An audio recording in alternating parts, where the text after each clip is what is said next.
basketball, football, baseball, college basketball, college football. I'm telling you, ladies and gentlemen, I am on tilt. Welcome to the Ballers Report podcast right here on the Warzone Sports Network. It's your boy, Willie Epting Jr. Checking in, man, live, loud, and in color. We got so much to get into. I am so excited about everything that's going on in the landscape of sports. And I thank you for joining me right here on the Warzone Sports Network to chop it up with your boy. So you already know what it is, man. You know what we have to do. Let's get it. Right about now, you're about to be possessed by the sounds.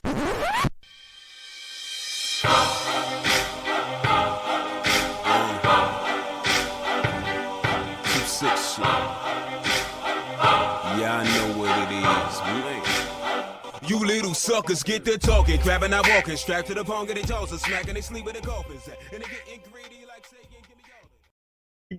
Buddy, you already know what it is when you hear that music, man. It feels like it's been a long time since I hollered at y'all, man. Hope y'all doing all right out there. Welcome to November.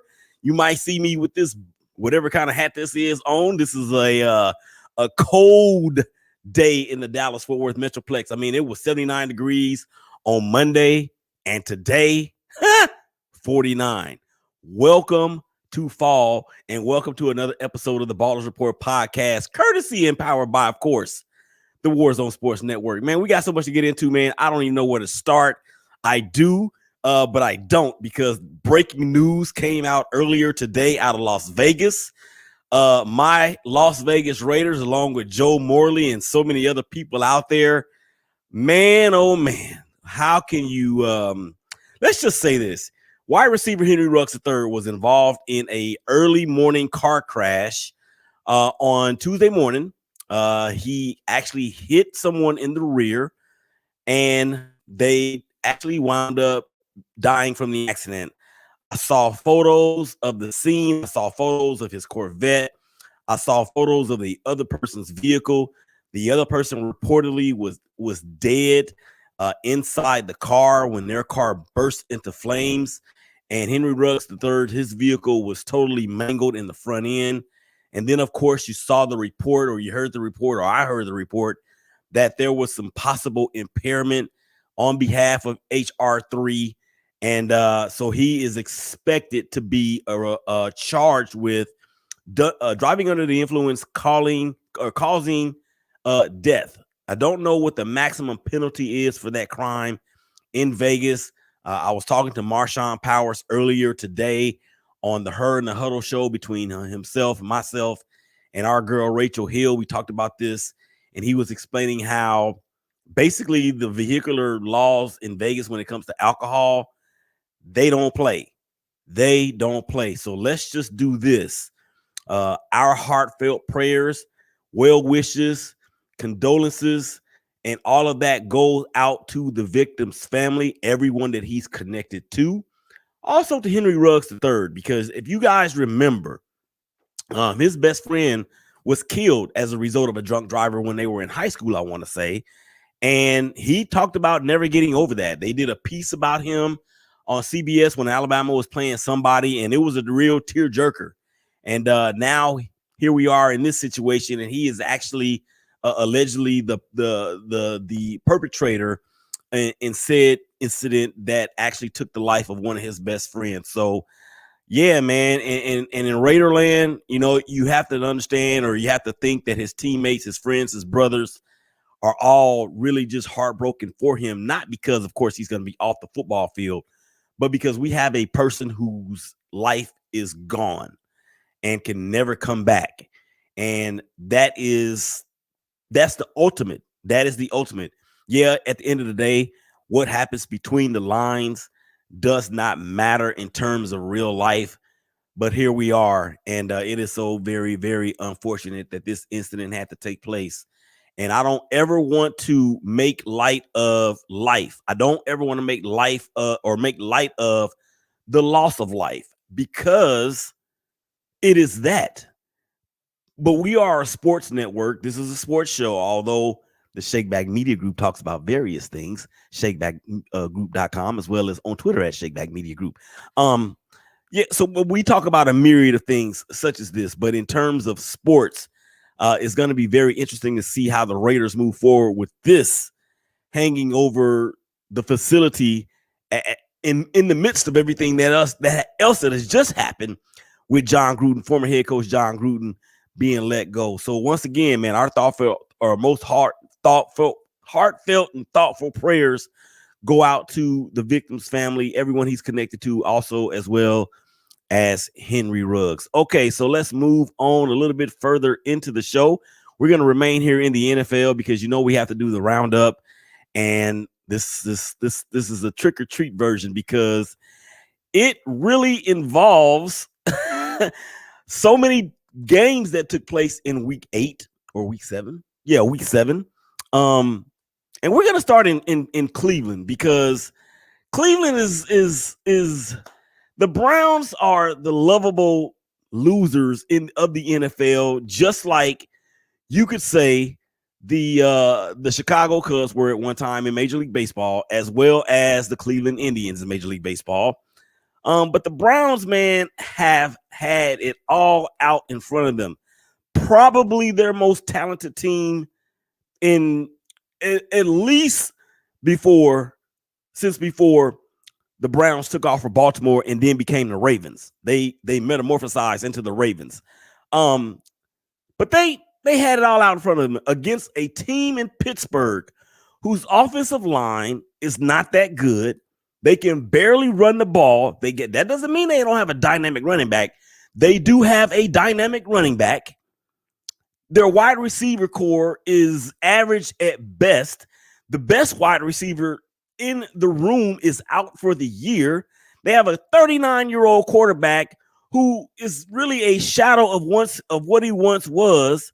You have Baker Mayfield, you have Jarvis Landry coming off the IL, you have Odell Beckham Jr., you have Nick Chubb, you have this young kid, the Ernest, whatever his name is, at running back. You got Myles Garrett on defense, you got Jadeveon Clowney on defense, you got all these acquisitions that you made in the offseason, and you lose to the Steelers 15-10 at home.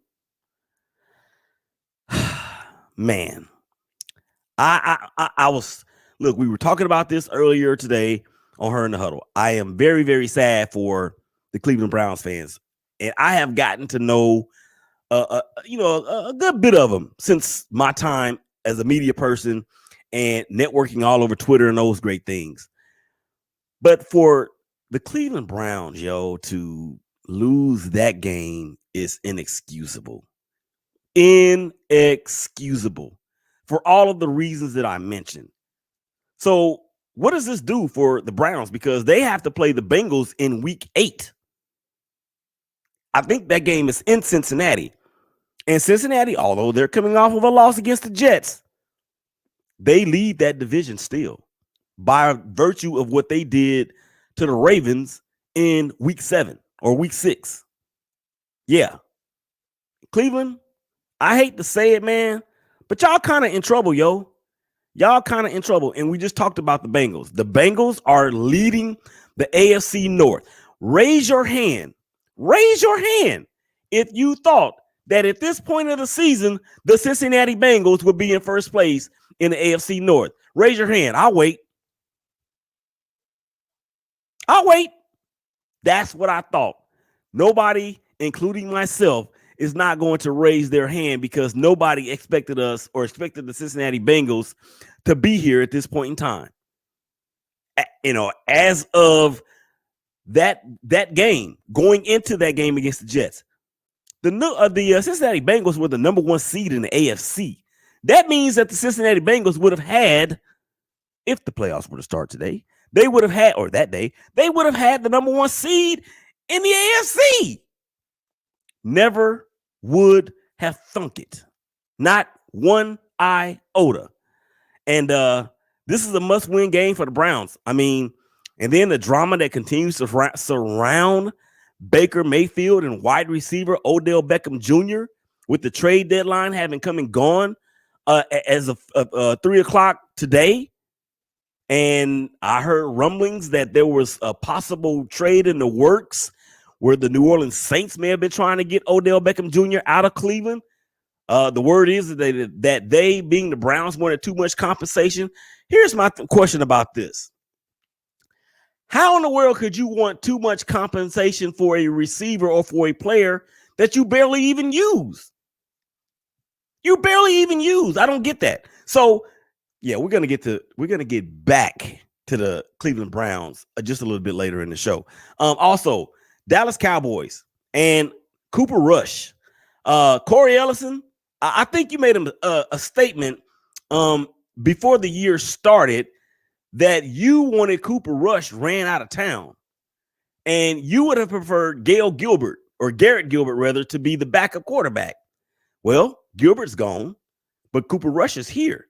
Dak Prescott, of course, did not play in the Sunday night game against the Minnesota Vikings. Cooper Rush to Amari Cooper to Cooper for the game-winning score in the back of the end zone in the left corner to win the game. Congratulations, Cowboy fans. Your team is all that. Your team is the best team in the NFC. And it pains me to say that, but I'm a man and I can admit these things when they are such. The Dallas Cowboys have the best team in the NFC. That's what that is. So, Tampa Bay Buccaneers against the New Orleans Saints. Also in week 7, Tom Brady. The Saints just have his number. I mean, not to say that Brady played bad because he went for 375 and 4 scores, but he threw an interception at the end and all he needed was a field goal. That was it. And I question the play calling or the execution of the play for the 2-point conversion with the toss to Chris Godwin. I didn't agree with that. Now, I know that play has worked with them before, but you got to understand that the Saints have probably seen that time and time and time again. So here we are, or there they are. So, of course, the New Orleans Saints lost quarterback Jameis Winston for the rest of the year. Torn ACL, MCL damage. Not good when your backup is Taysom Hill and also Trevor Siemian. Now, let's give credit where credit is due. Trevor Siemian came in and engineered a wonderful performance by himself and got the Saints in position to win that game. Because I'm so tired of hearing who that. Oh, my gosh. I don't know what I hate worse. Dallas Cowboys or Whedon. Yeah, I'm going to put it on the poll at Shakeback Media Group for people who may not be having rooting interest for Cowboys or the Saints. I'm going to put it on the poll at Shakeback Media Group on Twitter. What do you want? What is the phrase that you want to hear the least? Who that or We Them Boys? It'll be up on Twitter after the show. You guys make sure you go out there and vote because it's going to be off the chain, I'm sure. But again, let's give credit where credit is due, man. The Saints did that, and now they have actually put themselves in position to be in the conversation of one of the top 3 or 4 teams in the NFC, as opposed to, well, now we don't know because Jameis is out for the year. So take your chances with Taysom Hill or Trevor Siemian. Now, Trevor Siemian has a lot of starts under his belt in Denver, in the AFC West. So they may go with him because he has the experience.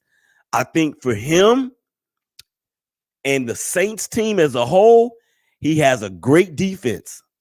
He has one of the best running backs in the game. And, oh, by the way, they got Mark Ingram back in a trade from the Houston Texans. So the Saints can really ramp up the running game like they had when they had Ingram and Kamara together. And I've always said Kamara was better with Ingram there. And you may actually get to see that again, Saints fans.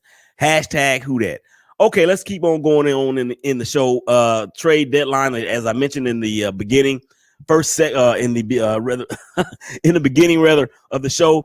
Trade deadline has come and gone as of Tuesday at 3 or 4 o'clock p.m. Central Standard Time, Eastern Standard Time, whichever one it was.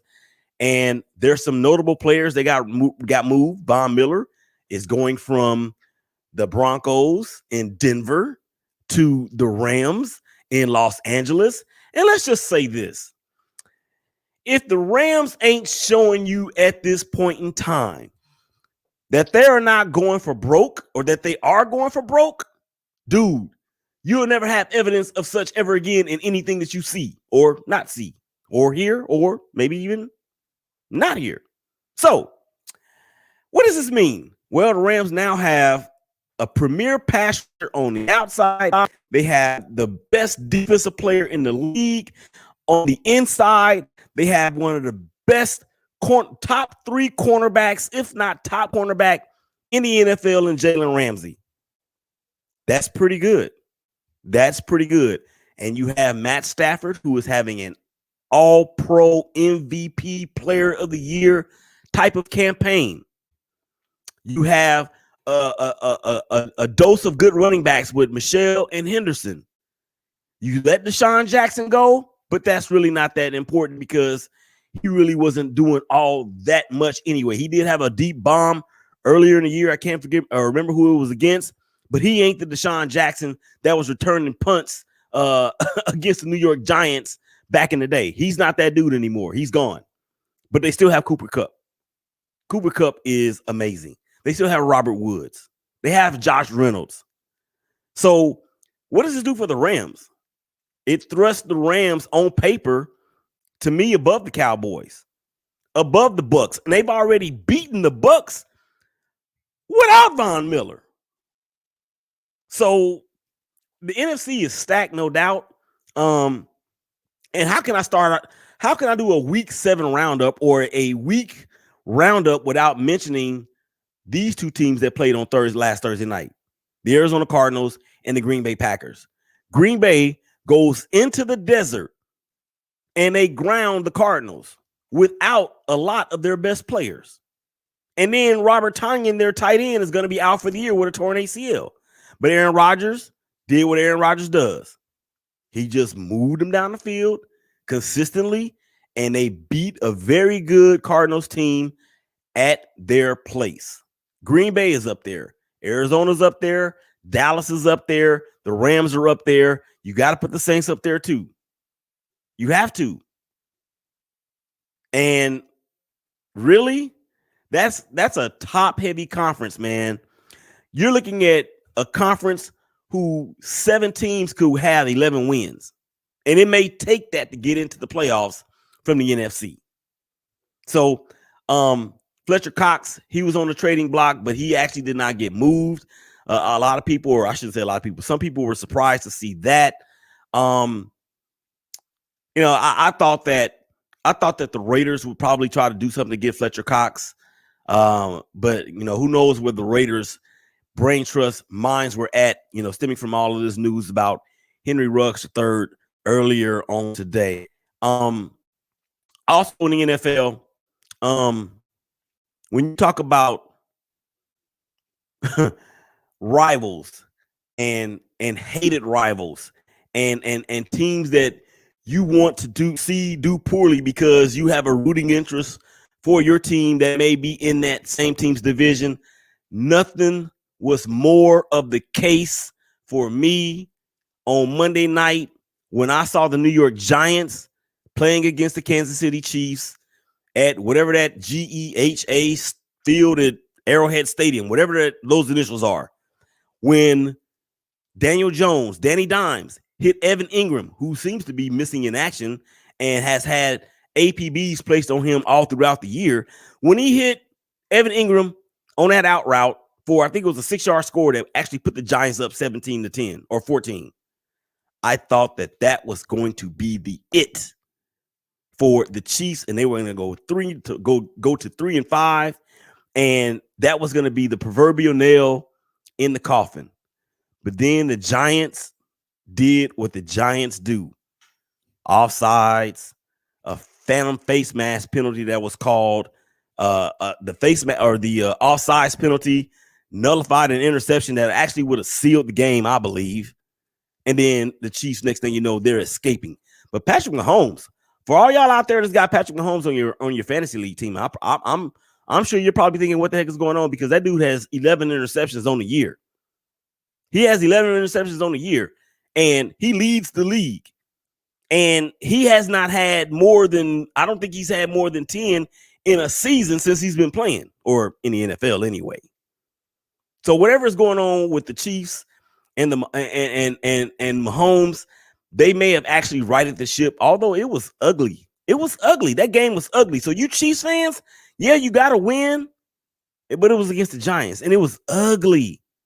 Now, speaking of the Giants, the Raiders go to the Meadowlands in week 9 or week 8 to take on those Giants. It's a 12 o'clock start, local time, 1 o'clock local time, 12 o'clock central time. And all of the news that took place on Tuesday follows the Raiders to Gotham City. I don't know what's going to come from that. Again, it is just so very, very unfortunate what took place with Henry Ruggs III and him being in that accident that killed that young person earlier on Tuesday morning. Okay, so let's keep on going on in the show because there are some other things we need to get to. It's that time of year, November, which usually means college football playoff rankings in terms of where we are with that. And those said rankings came out on Tuesday. Number 1 team in the nation, no surprise, the Georgia Bulldogs. Number 2 team in the nation, I think I'm a little surprised. And I heard some of the guys on the show on ESPN say the same thing, that they were surprised by this, that Alabama checks in at number 2. The number 3 team that checks in, the Michigan State Spartans, and you can't help but give them a whole ton of credit and respect for what they did against Michigan in the battle for the Paul Bunyan axe after being down 30-14 midway through the third quarter. They come back behind the legs of that kid who looked like Earl Campbell out there running the ball all over Michigan and en route to his 5 touchdown scores. Yeah, they come back and get the victory. They snatched the jaws of defeat from the mouth of victory from the Wolverines, and now they're number 3 in the poll, and then number 4 is the Oregon Ducks. So what does that mean? Now you have Cincinnati, who's the number 2 team in the AP poll. They're on the outside looking in. They're at number 6. Number 5 is the Ohio State Buckeyes, who lost to Oregon earlier in the year at Columbus. So I could see that. But then it gets interesting after that. When you talk about Oklahoma, you talk about Baylor, you talk about Wake Forest, you talk about Notre Dame, you talk about Oklahoma State. What up, Scoop? That's my boy. Shout out to him, Michael Hunter Jr. He's the assistant coach for those Oklahoma State Cowboys up there in Stillwater. You still have all of these teams. Those teams are still in the mix. Now, from what I was examining, it doesn't look like Notre Dame is going to be able to do a whole bunch more of moving up. They have a pretty soft schedule the rest of the way. They have Stanford, their last game of the year. I think they also have Navy left, and they play at Virginia. So, and then there's another team out there, or another game that they have too. They have the potential of going 11-1, but they won't. In my opinion, there's no way that I could see them getting into the top 4. No way. No way. So look at Oklahoma State, who still has to play Baylor as well as OU in Bedlam at home, and then the potential Big 12 championship game. Oklahoma State could play themselves right in there. And then you have Alabama. Okay, Alabama's going to run the table until they get to Georgia in the SEC title game. Now, Georgia has fallen to Alabama, I think, in the last maybe 2 or 3 SEC championship games. This year feels different. This year just feels different with Georgia because of their defense. Their offense, but that defense, and Kirby Smart, if I'm not mistaken, was the defensive coordinator at Alabama. So should we really be surprised? I don't think so. So it's a lot of great college football left to be played. And I may just speak on Cincinnati for a second, because Corey Ellison, my co-host on the Shake Back Sports Show that you can hear on the 12s and 6s, 1s and 7s, Saturday and Sunday on the BGC Sports Network TuneIn app. Just throw BGC Sports in the old search bar, and that's where you'll find us. He had asked me a question about the Cincinnati Bearcats and said, if Cincinnati runs the table, will they get into the playoff? And I was like, absolutely they will. But now I ain't so sure. And to my own defense, he did ask me that like 3 or 4 weeks ago, but neither here nor there. But I'm not so sure. I think Cincinnati could be in some deep trouble, especially if either Oklahoma, Baylor, or Oklahoma State run the table. If they run the table, and if Oregon runs the table, if that happens, they're not going to make it. They're not going to make it. And it will remind you of that Florida or that Central Florida team with Mackenzie Phillips at quarterback before he had his leg all mangled up when they went undefeated. You know, that's the team that Shaquem Griffin was on. The DB that has the one arm issue and did all those reps on the bench press at the combine. That same team, when they went undefeated. I think they actually beat Georgia in the Peach Bowl or the Rose Bowl or something that year. But this could turn out to be that. Is it fair? No. Is it right? I don't think so. Because you're punishing Cincinnati for being in a conference that they're in. It's not, I mean, they're not in a Power 5 conference. That's why I said, and LaMichael James, former running back for the Oregon Ducks, San Francisco 49ers, and Miami Dolphins. The Doak Walker, a winner, was on my show, and we talked about this very same thing. And I said, well, what do you think about 6 teams as opposed to 4? Because he had said 8 when I asked him about it. He said, well, I can see it being 8. I said, well, why not 6? He said, why 6? I said, because look at it like this, Mike.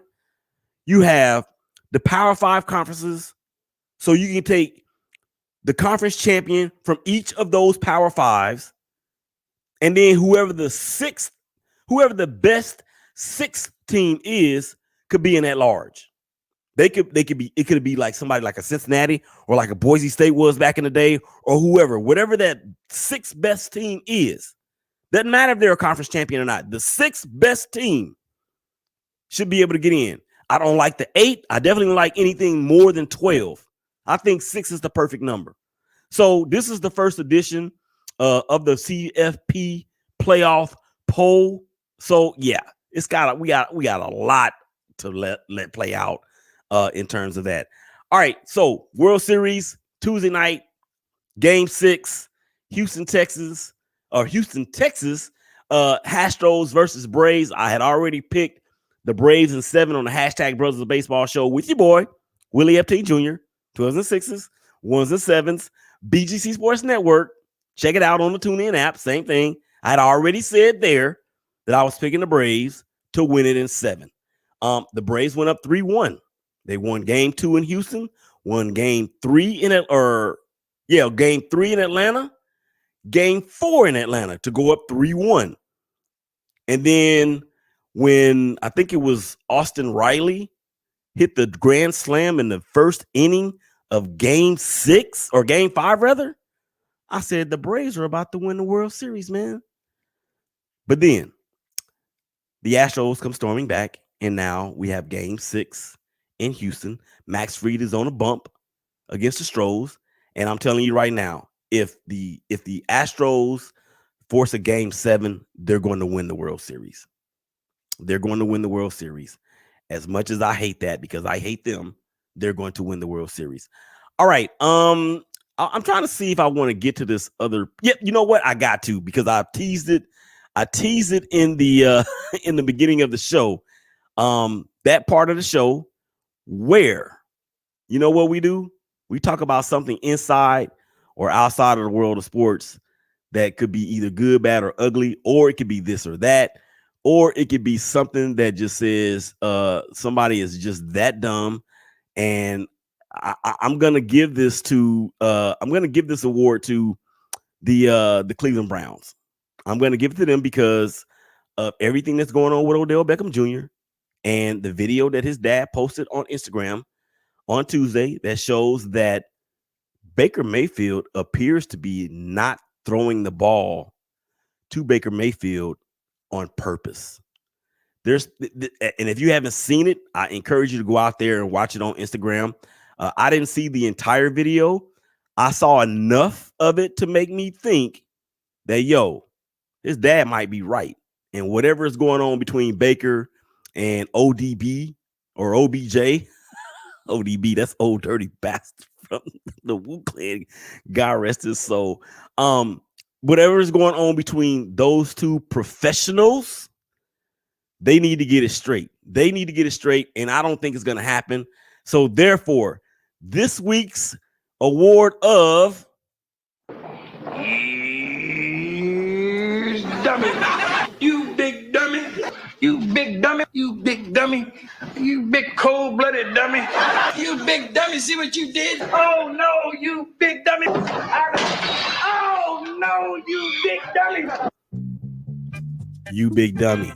It's actually you big dummies, because I think this involves Baker Mayfield, Odell Beckham Jr., and head coach Kevin Stefanski. How do you have a dynamic talent like OBJ and you cannot get him the ball on a consistent basis?